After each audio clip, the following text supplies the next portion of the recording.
Welcome to I Change the Narrative, a podcast for and about Black men, inspiring, supporting, and empowering Black men and Black boys. Today, we're talking about what our feet reveal. That's right, what our feet reveal. Before we start the conversation, I want to ask our guest to tell us about himself and the work that he's involved in that lends itself to the topic or the lived experience. Dr. Jefferson. Good afternoon, Thal. Thank you very much for inviting me to participate, Ganika. My name is Dr. Kevin Jefferson. I'm a podiatrist based in Washington, D.C. I've been in private practice for 24 years now. Went to undergraduate school at Prairie View A&M in the great state of Texas, HBCU. I graduated from podiatry school in New York City, New York College of Podiatric Medicine, and I started my practice back up here in DC in 99. So again, I've been here for 24 years. And the thing about foot care, what people need to understand is that foot care is health care. Your feet are a barometer of your overall health. No matter what's going on in your life, especially if you have something like diabetes, cardiovascular disease, high blood pressure, or kidney disease, things like that, they tend to show up as well in the feet. So we see a lot of issues with this. We see issues with arthritis. Feet issues tend to affect the ankle, the knee, the lower back, all the way up to the shoulder, hips, everything. So everything is connected. It's just like the old folks used to say, the foot bone's connected to the knee bone. The knee bone is connected to the backbone. And that is extremely true. All these things are connected. When we take care of feet, we take care of the total person. We just don't have the people mail their feet in and we do what we got to do and then send them back. We have to consider the overall health, the overall lifestyle of that patient that's in front of us to help us determine what's the best course of treatment for that person. Thank you, Dr. Jefferson. I'm going to ask you to repeat a little bit of that after we introduce our sponsors for this particular show. So Okay. thank you again for being a part. This episode of I Change the Narrative is powered by So Organic, So Suave, also known as Sauce. Sauce is a luxury hair care and skincare refuge for those with thick hair and melanin rich skin. From healthy beard growth to top of head hair styling to an illuminating skincare regimen, Sauce Essentials will naturally enhance your outer appearance to strengthen your inner confidence. Sauce invites you to accept the authenticity in real self care and embrace your best. You can find Sauce's award winning grooming essentials online at sossd.co. Again, that's sossd.co. You can also follow Sauce on Instagram and for the latest in product news and updates at sossd.co.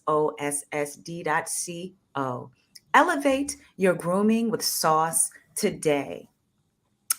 While our eyes are believed to be the windows to our souls, our feet can be the windows to our overall health, as you spoke earlier, Dr. Jefferson. So, Mhm. what can be detected in our feet? Well, everything that flows through the body flows all over the body, the feet included. Now, the feet are the furthest away from the heart. So if there are issues going on with the feet, that could tell us that the heart is not functioning optimally. If we have chronic swelling of the feet, that could indicate issues with high blood pressure. Chronic swelling of the feet can also indicate congestive heart failure, meaning that the heart is not pumping efficiently and leading to foot and ankle issues, particularly foot and ankle swelling. So we can't take anything for granted when we're dealing with these issues. Diabetes, of course, is a leading issue in the African American community, and foot health or foot problems associated with diabetes are a leading cause of issues in our community, particularly with amputation. Hmm. Amputation in the African American community is very high compared to other communities in this country. If somebody loses a leg to diabetes, right, say if they get a below knee amputation because of a wound that started and they eventually lost their leg, within 5 years, 50% of people who lose a leg will die. The 50% mortality rate for diabetic amputation is 5 years. That's higher than breast cancer. That's higher than many other disease states. The only other types of cancer that has a higher 5 year mortality rate is like pancreatic cancer. Hmm. So why we take great strides and great outreach when it comes to those health issues. Diabetes and foot care is often overlooked or not taken as seriously. All but the outcomes that are bad can be even greater than those other disease states. Wow. Thank you for that. Mhm. Dr. Jefferson, I have a few warning signs, possible red flags that I would like to throw out before you. And if you can share with our listeners possible reasonings behind these warning signs. You said a few, but I just wanted to add on because a lot of times I think we overlook these different issues that come up in our bodies. Mm. So, cold feet and toes. Okay, so cold feet or foot temperature, cold feet or hot feet for that matter, is a matter of blood flow, circulation. Now, when we examine people, we can feel with our hands, or we have other instruments for determining the temperature of the feet. If they're cold, that's a chief indicator of poor blood flow, or blocked blood flow, or occluded blood flow. We see this again a lot in diabetes. We see this in our older patients who are always complaining of cold feet. And so if a person has chronically cold feet, now, if it's wintertime, your feet get cold, your feet get cold. But if your feet are cold year round and you're wearing socks to bed, or you're throwing an extra blanket to try to keep your feet warm, or you're throwing a heating pad or something like that to keep your feet warm, or you're soaking your feet a lot, then that's an issue with blood flow. And an issue with blood flow is usually an indicator of all other cardiovascular issues. So we do a lot of testing here for circulation here in our office. And if we find in our testing that there is possibility of an occlusion or a blockage or a clot of the blood flow, we send them to our vascular partners to get that problem rectified. But cold feet is often associated with poor circulation. Thank you. Numbness or tingling in the toes or feet. So this is one that I always educate my patients about. Numbness of the feet is a number one or number two symptom that we see in patients with diabetes. What we're talking about is peripheral neuropathy. What peripheral neuropathy, especially if it's associated with diabetes, is basically nerve injury. And so patients end up with symptoms, numbness and tingling, or itching or burning, things like that. We see that very often in diabetic peripheral neuropathy. Otherwise, most numbness and tingling in the feet are not a foot problem. Why is that? The nerves that end up in the tips of the toes, they start as large nerve roots coming out of the lower spine, coming out of the lumbar sacral spine. And so if there are issues in the lower back, if the patient has low back pain, or if they have issues with the disc in the lower back, or arthritis in the lower back, or say they may have sciatica or something like that, that could give symptoms anywhere between the lower back and the tips of the toes. Wow. So most of the time when patients come in complaining of that symptom, numbness and tingling of the feet, 9 times out of 10, it's not a foot problem. Most often it's a back problem. So podiatrists like myself have often been the first ones to diagnose and send out for testing a back problem. The patient didn't even know they had a back problem. Maybe they were in a car accident years ago, or a significant fall years ago, and they didn't think too much of it then. But now, 5, 10 years later, they're having this symptom in their feet. I examine them, make sure it's not a primary foot problem, ask them about any back issues, send them out for x-rays or MRIs, and lo and behold, there may be some back issues they did not even know about, or the primary physician may not have even known about. Wow. Mm. Discolored toes. Now, if we're talking about, are you talking about the nails in particular, or? Yes, the Okay. nails. All right. So toenails, that's a whole different ball of wax. Now, most folks, when they see issues with their nails, whether it's changes in the color or the thickness or the consistency, the first thing they consider, or the first thing they self-diagnose, is a fungal infection. And although discolored toenails is a symptom of fungal infection. It may not be.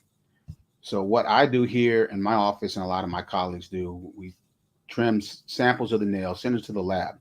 And what the lab does is that they look at it under the microscope, looking for the presence of fungal organism, and they run diagnostic, or they run DNA test on that to specify which organism it is, so we'll know how to treat it.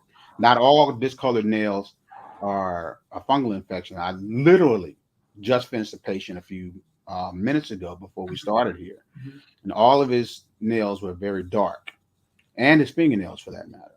And so that was concerning for him. So I did the same thing, took samples, sent it to the lab, and I'll know in about a week or so if it's a fungal infection. But discolored nails can also come from leaving nail polish on too long. It could come Mm. from what we call repetitive micro trauma, which is the daily wear and tear that our feet take from being active and wearing shoes and running around and jumping around and all the other kind of good stuff. So nail color changes also come from vitamin deficiencies. We see it with as a side effect of some medications.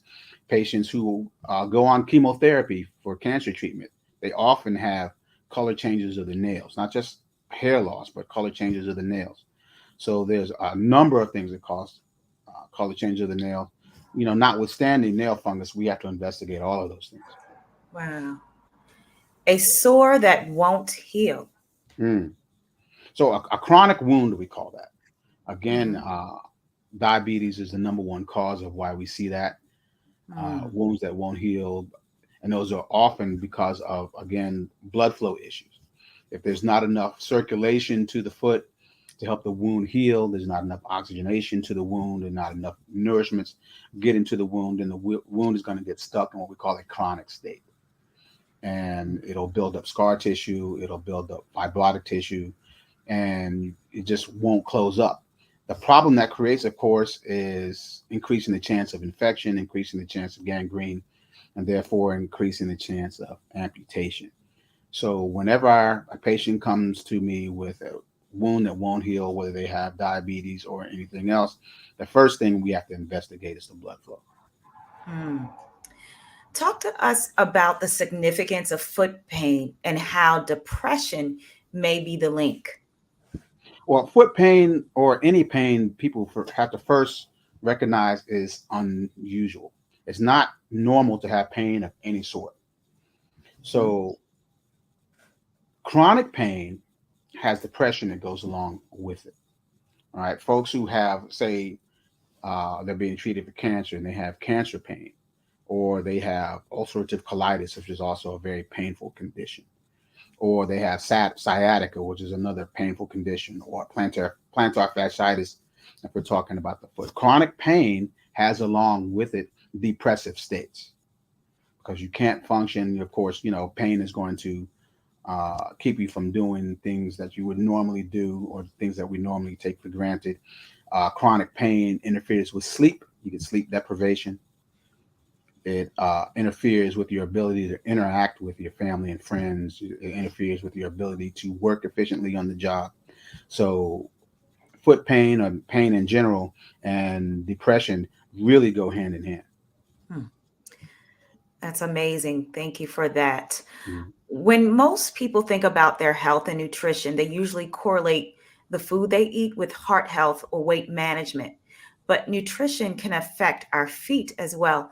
Share with us how nutrition can affect your feet in several ways. Like I said earlier, the feet are the barometer of the body.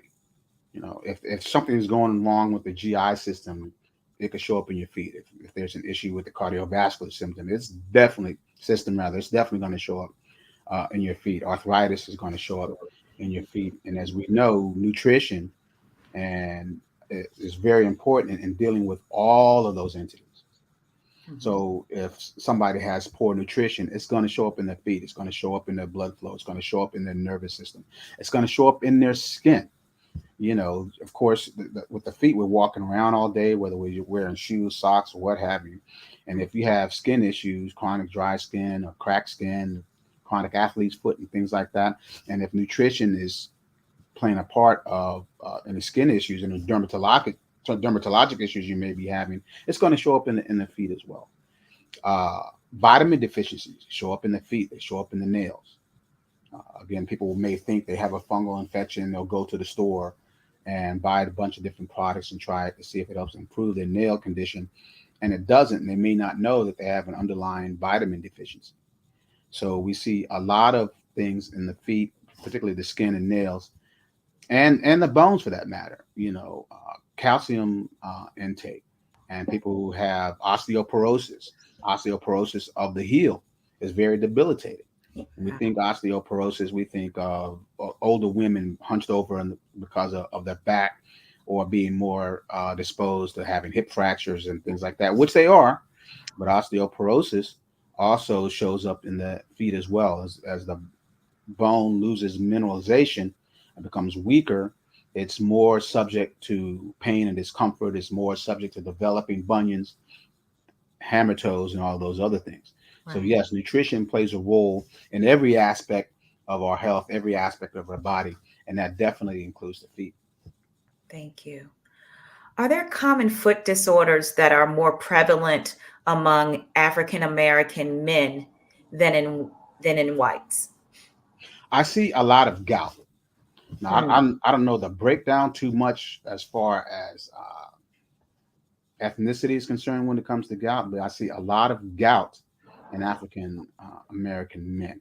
For those who aren't very well versed with what gout is a highly uh, inflammatory condition of the joints where there's too much uric acid in the body. Uric acid is naturally found in the body, but you either make too much of it or you don't get rid of enough of it. And if enough of that gout circulates in the system and accumulates in the joints of the foot, that uric acid can crystallize, make microcrystals, which cause an inflammatory reaction, a very uh, high inflammatory reaction. Gout pain ranks up there with cancer pain or broken bones and things like that. So we see gout a lot in African American men. Again, diabetes is a problem uh, in our community. We have higher rates of diabetes than any other community in America, with the exception of Native Americans. Native Americans, African Americans, and then Latinx Americans, and then whites when it comes to diabetes. And diabetes, of course, has its issues with amputation. And again, like I spoke of earlier, amputation leads to higher death rates. Hmm. How often should an individual see a foot doctor, regardless if there are foot issues or not?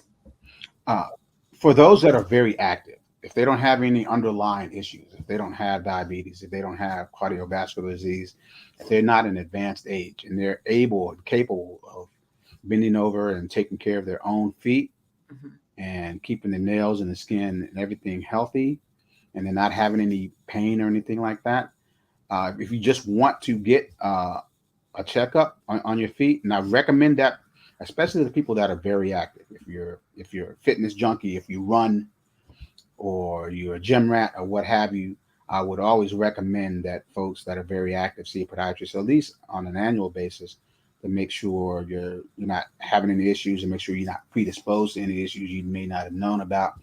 To go over the type of shoes you're wearing, to make sure you're wearing the right size shoes. You'll be surprised how many adults don't even know the correct shoe size. They think they're the same shoe size they were in high school, and most of the time that's not the case. I just, again, that same patient I talked about earlier, he was wearing his shoes half size too small when I measured him. Wow. And so he didn't. He said he'd been wearing that same size for all of his adult life, and didn't realize that the feet can get bigger or get wider as Mhm. we get older, and that can create issues. He had no idea why he was getting corns on his little toes, Mhm. and it turned out the reason why is because he'd been wearing his shoes too small. Hmm. Are pedicures recommended given the instruments used in salons and the way they're used? Okay, because this is one of those issues that we tackle often, and I don't like to lump all pedicure places or spas into the same basket because they're not all equal. Mhm. Whether you go to a spa, in a strip mall, or on a big mall or whether you go to a high-end spa somewhere. You have to be very judicious of that place. Ask family, ask friends, look for reviews. Yeah. You know, Yeah. see what their track record has been. Are people complaining about the sanitary conditions there? Okay. Got it. Got it. Some people are you know so concerned that when they go to spas, they'll take their own equipment from home Mm. and ask the technician to use their equipment from home instead of using the equipment that's located in the spas. Now, the spas are fine if you're a healthy person and you don't have any particular issues. We always recommend that diabetics never go to spa, Wow. ever. Okay, unless they've gone to a podiatrist and a podiatrist is confident that going to a spa for nail care is okay for that particular person. But we don't do that by and large. Mhm. I said again because diabetics are predisposed to having poor circulation and nervous issues with the feet, and they may not be able to determine if there's a problem. If they had neuropathy, they may not feel if there's a little nick or a little cut or anything else like that. Mm. And so, I've seen a few instances over the years. It's not a lot, but I've seen a few instances over the years where patients have lost a toe shortly after going to a salon. So Jeez. you got to be very careful of where you go to, highly recommended places. Scope the place out before you become a client. Just go in, do a walkthrough, look around, see what you see. If something doesn't look right, it ain't right. Just don't sit in the chair because they're offering you a good price. A lot of times you really do get what you pay for. So, be a very, conscientious consumer on these things and make sure you're protecting yourself, number one. And then you can get the cosmetic things taken care of on the back end. Right. That's good. Bring your own equipment. Mm-hmm. That's wisdom right there. Thank Yes, you. ma'am. What are your thoughts on reflexology? Okay, I'm not well versed on reflexology. I'm actually going to have a reflexologist come on my podcast and talk about what they do. Now, here's the thing about reflexology, right? There's reflexology, and then there's a foot massage. A foot Mhm. massage is not reflexology, and reflexology is not a foot massage. Right. Right. So reflexology, the way it's taught for those who really practice what reflexology is, which is an Eastern medicine training, right? To help improve other areas of the body. Certain areas of the foot correspond to different areas of the body to help improve the way those areas function. Now there are trained reflexologists, right, who are well versed in how to do this to generate change in other parts of the body. And then there are places who will just throw reflexology up on a poster on the board and say we do reflexology, and basically all they're doing is a foot massage. Yes. Okay, so if you're going to go for reflexology, there should be an area in your health that you're trying to improve, Hmm. and you want reflexology to be a part of that. Reflexology in and of itself is not going to cure any pancreatic issues by itself without other doctors who deal with the pancreas and all this stuff. It may be beneficial, but if you're going to a reflexologist or you think reflexology is going to help with your back pain without getting your back pain also directly dealt with, then you're just wasting your time and you're wasting your money. But do some research, find people who are actually trained to be reflexologists, not just people that are giving massages out there. That's great wisdom right there. Thank Hmm. you. How do we prevent foot healthcare issues? Okay. The problem I see in a lot of people is that they're very good with their hygiene, Mhm. but their daily hygiene now stops at the knee. Right? They're in the shower, they're getting themselves nice and cleaned up, and they're soaped up and everything. They get to the knee and they stop because they think the water that's running out of the shower in the bath or the bathtub is going to take care of the feet, and that's not the case. The feet need as much TLC as the rest of the body. It needs that towel, it needs that scrub, it needs to get between the toes. All that needs to be cleaned out. I call it flossing between the toes. You got to floss between the toes. You got to do it every day, just like you do your oral health. Right. All right. It doesn't stop at the knee. Keep on going. Get on down there. Now, if you have a problem reaching your feet, which a lot of people do, especially our older folks, usually because of arthritis of the knees or of the lower back, they just can't bend over to get to it, or they can't bend the foot up to reach it to take care of it. You got to ask somebody else to help you out in that regard. But foot care should be daily, just like everything else. So the hygiene, yes, using moisturizers to prevent dryness of the skin. The feet are probably the most difficult area to maintain a normal balance of the skin. Mm. Unlike the face and the other parts of the body that we're used to dealing with, moisture balance in the skin of the feet can be very difficult to maintain. I mean, I've had my own issues with it, that depending on what's going on at the time, whether they're too sweaty, they're too dry, or whatever. That issue can change from day to day, which is why foot care needs to be a daily exercise. Thank you. Do you have any other recommendations for our Black men and their feet? Okay, okay, bro, this is for you. The number one reason why black men come to see me is because of the women in their lives bring them in, or tell them to come see me. That's just gospel truth. Okay. Wow. Uh, of course, there are some that really take charge of their health, and they come in on their own accord.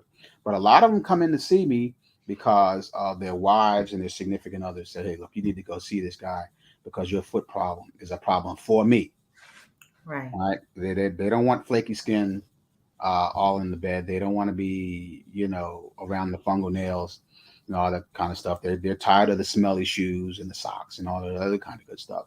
So they'll sometimes drag them in to see me kicking and screaming. They get that taken care of again because below the knee doesn't seem to be a problem if it's not hurting or anything like that. Mm. But as I said before, foot health should be daily. Foot health is general health. So what I tell the brothers, see a podiatrist at least once, just to get a once over. If you're noticing issues, changes in the skin, flakiness, particularly between the toes and the bottom of the feet, if you're having dry skin issues, if your nails are changing color or getting thick, or if you're having painful issues, or your shoes don't feel like they're fitting right, or anything like that, come see me. You want to hear something funny? I wish I had a quarter for every time a man came into my office and told me that their wife or significant other has cut off intimacy because of the men's foot problem. I believe. Yeah, they shut it down. They shut it down until the cat gets his comes in to see the podiatrist to get the foot issue taken care of. Yeah, it happens. So it creates relationship issues. So guys need to go ahead and make foot health a part of their general health, and not wait for things to hit the fan before now they're coming in. They want the doctor to work miracles, Right. and the longer you wait to deal with an issue, the longer it's going to take to treat to get it fixed. So come in, get things checked out. I tell patients it's always better to come to the doctor to find out it really wasn't much of an issue than to leave it alone for weeks, months, and years, and then to find out it's a major problem. So you're saying don't ignore Not any at all. issues. Exactly. Thank you. Thank you. Thank you. Well, Dr. Jefferson, that is our time. But before we go, tell our Mhm. listeners how they can connect with you. Well, I have two YouTube channels. The first one is DC Foot Doctor, and that's where most of my content is located. My second YouTube channel is Dr. Kevin Jefferson. That's where my podcast is located, and some other content there. And I'm on all the social media platforms: TikTok, Instagram, Facebook. Those are all at DC Foot Doctor. So you can find all the other contact. If you're in the DMV, if you're in the DC area, and you need to be checked out. Uh, all that information is on all those platforms. Thank you for highlighting your experiences and your expertise for doing your part in changing the narrative And lastly, for keeping your commitment by being a part of the show, that means a lot. For merchandise, visit iChangeTheNarrative.org. Thank you to our sponsors, So Organic, So Suave. You can follow Sauce on Instagram. For the latest in product news and updates, visit at www.sossd.co. Don't forget to follow us on TikTok, IG, and subscribe to our YouTube channel at I Change the Narrative. That's all one word. We've added a weekday pop-up segment. We'll see you soon, and thank you all for listening.